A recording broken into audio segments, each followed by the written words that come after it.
नेहा बाजार से सब्जियां लेकर घर पहुंची तो उसने देखा कि उसकी सास हाल में तरह तरह के नाश्ते की प्लेट सजा रही थी, जिसे देखकर नेहा चौंक गई। वह पूछने लगी, मम्मी जी, कोई आ रहा है क्या? नेहा को वहां देखते ही कामिनी जी जोर से चिल्लाते हुए बोली, अरे, तू इतनी जल्दी बाजार से क्यों आ गई?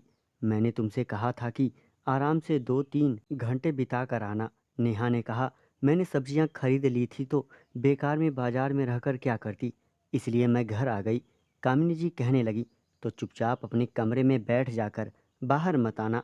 नेहा समझ गई कि जरूर घर में कोई मेहमान आने वाले हैं, और जब भी कोई आता था तो नेहा को भीतर वाले कमरे में रहने के लिए बोल दिया जाता था, क्योंकि नेहा विधवा थी और कामिनी जी उसे हर शुभ कार्य से दूर रखती थी। लेकिन उसे यह समझ नहीं आ रहा था कि आज घर में कौन आ रहा है।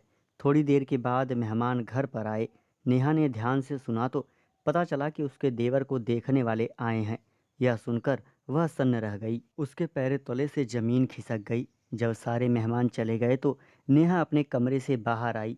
वह कामिनी जी के सामने खड़ी होकर कहने लगी, मम्मी जी, क्या यह लोग देवर जी के लिए रिश्ता लेकर आए थे? देवर जी दोबारा शादी कर रहे हैं।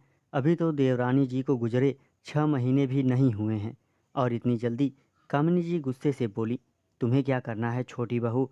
डिलीवरी के समय गुजर गई थी, तो क्या मेरा बेटा जिंदगी भर ऐसे ही बैठा रहेगा? अरे, उनकी खुशी के बारे में मुझे ही तो सोचना पड़ेगा ना।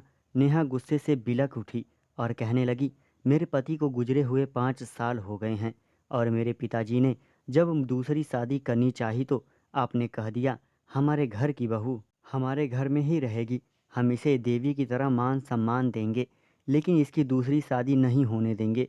मैं भी तो अकेली जी रही हूँ ना, तो देवर जी अकेले क्यों नहीं जी सकते? अगर मैं देवी हूँ तो आप देवर जी को देवता क्यों नहीं बनाती? कामिनी जी को कोई जवाब नहीं सूझा तो वह गुस्से में बोली, तुम औरत हो और तुम्हें बेशर्मी दिखाने की जरूरत नहीं है। नेहा आज किसी की सुनने वाली नहीं थी। एक तो उसे विधवा का दर्जा देकर उसके साथ गलत व्यवहार किया जा रहा था, और वहीं दोहरी सोच देकर उसका मन पीड़ा से भर गया था। वह अपने कमरे में गई और सामान पैक करने लगी। वह कह रही थी कि जब देवर अपनी खुशी के बारे में सोच सकते हैं तो मैं क्यों नहीं। वह उसी दिन अपने मायके चली गई और पिताजी ने अच्छा रिश्ता ढूंढकर उसकी दूसरी शादी करवा दी। दोस्तों, चैनल को सब्सक्राइब करें और हिलाते रहें। Thank you.